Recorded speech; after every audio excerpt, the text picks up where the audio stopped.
آج کی کہانی ہمیں بتاتی ہے کہ صبر کرنے والوں کے ساتھ اللہ کیا معاملہ کرتا ہے۔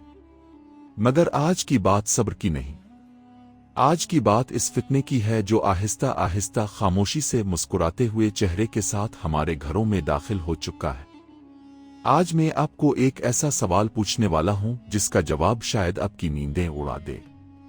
نبی کریم پاک نے فرمایا کہ دجال کا سب سے بڑا ہتھیار فریب ہے۔ وہ چیز کو وہ نہیں دکھائے گا جو وہ ہے، وہ آگ کو پانی دکھائے گا اور پانی کو آگ، وہ جھوٹ کو اتنے خوبصورت لباس میں پیش کرے گا کہ عقل دھوکا کھا جائے اور آنکھ پہچان نہ پائے۔ اب ذرا رکیں اور اپنے گرد نظر دوڑائیں۔ آج ہمارے ہاتھوں میں ایک ایسی مشین ہے جو آواز بناتی ہے مگر اس میں روح نہیں، چہرہ بناتی ہے مگر اس میں زندگی نہیں، کہانی لکھتی ہے مگر اس میں احساس نہیں۔ ہم اسے مصنوعی ذہانت کہتے ہیں، دنیا اسے آرٹیفیشل انٹیلیجنس کہتی ہے۔ مگر کیا آپ نے کبھی سوچا کہ یہ ٹیکنالوجی اگر دجال کے ہاتھ میں آ جائے تو کیا ہوگا؟ بلکہ سوال یہ ہے کہ کیا یہ پہلے سے اسی کا آلہ نہیں بن رہا؟ آئیے پہلے وہ سمجھیں جو نبی کریم پاک نے فرمایا۔ صحیح مسلم میں آتا ہے کہ دجال کے پاس ایسی طاقت ہوگی جو آنکھوں کو دھوکا دے گی۔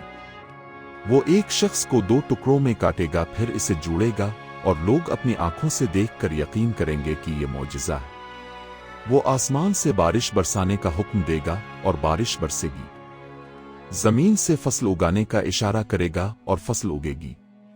اب آج کی دنیا دیکھیں، آج ایک مردہ انسان کو ڈیجیٹل طریقے سے زندہ کیا جا سکتا ہے۔ وہ چل سکتا ہے، بول سکتا ہے، مسکرا سکتا ہے۔ آج کسی بھی سیاستدان کی آواز نقل کر کے ایک ایسا بیان جاری کیا جا سکتا ہے جو اس نے کبھی دیا ہی نہیں۔ آج ایک ایسی ویڈیو بنائی جا سکتی ہے جس میں آپ کا چہرہ ہو، آپ کی آواز ہو، مگر آپ نے وہ کام کبھی کیا ہی نہ ہو، اور دیکھنے والا پہچان نہ پائے کہ یہ اصلی ہے یا نقلی۔ یہ وہی فریب ہے، وہی دھوکا، وہی جھوٹی آنکھ جس کا ذکر احادیث میں آتا ہے۔ نبی کریم پاک نے فرمایا کہ دجال کا فتنہ اس قدر تیز ہوگا کہ وہ 40 دنوں میں پوری زمین کا چکر لگائے گا۔ اب پاک نے اسے تیز ہوا سے چلنے والے بادل سے تشبیہ دی۔ آج ایک جھوٹی خبر چند سیکنڈوں میں کروڑوں لوگوں تک پہنچ جاتی ہے۔ ایک جھوٹی ویڈیو چند گھنٹوں میں پوری دنیا کو متاثر کر لیتی ہے۔ انٹرنیٹ نے وہ رفتار دے دی ہے جس کا ذکر نبی کریم پاک نے فرمایا تھا، اور مصنوعی ذہانت نے اس رفتار کو ہتھیار بنا دیا ہے۔ مگر یہاں ایک سوال پیدا ہوتا ہے، کیا ٹیکنالوجی خود بری ہے؟ نہیں، آگ بری نہیں مگر وہ جلاتی بھی ہے۔ چاقو بری نہیں مگر وہ زخم بھی دیتا ہے۔ ہر چیز کا انحصار اس ہاتھ پر ہے جو اسے تھامتا ہے، اور اس نیت پر ہے جو اسے استعمال کرتی ہے۔ مگر اسلام نے ہمیں یہ بھی سکھایا ہے کہ فتنے کی نشانی یہ ہوتی ہے کہ وہ پہلے فائدے کا لباس پہن کر آتا ہے، اور جب اس پر بھروسہ ہو جائے تب وہ اپنا اصل چہرہ دکھاتا ہے۔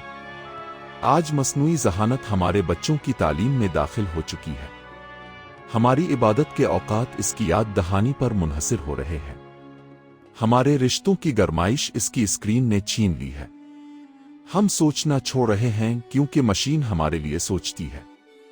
ہم یاد کرنا چھوڑ رہے ہیں کیونکہ فون ہمارے لیے یاد رکھتا ہے۔ ہم محسوس کرنا چھوڑ رہے ہیں کیونکہ اسکرین ہمیں جھوٹے احساسات دیتی ہے، اور آہستہ آہستہ ہم کمزور ہو رہے ہیں، وہ کمزوری جو دجال کے آنے پر کام آئے گی۔ نبی کریم پاک نے دجال کے بارے میں ایک اہم بات فرمائی۔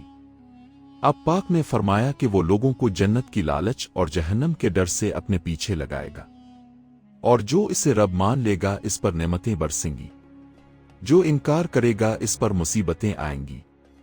اب سوچیں، آج کی دنیا میں کون وہ طاقت رکھتا ہے جو لوگوں کو خوشحالی اور تکلیف کے درمیان کھڑا کر سکے؟ جن کمپنیوں نے مصنوعی ذہانت بنائی ہے ان کے پاس آج ایسا ڈیٹا ہے جو دنیا کے کسی خفیہ ادارے کے پاس نہیں۔ وہ جانتے ہیں کہ اب کیا سوچتے ہیں، کیا خریدتے ہیں، کس سے محبت کرتے ہیں، کس سے ڈرتے ہیں، اور اس علم کے ذریعے وہ اب کے فیصلوں کو متاثر کر سکتے ہیں، اب کے عقیدے کو ڈھیلا کر سکتے ہیں، اب کے ایمان کو کمزور کر سکتے ہیں۔ یہ دجال نہیں مگر یہ دجال کی راہ ہموار کر رہا ہے۔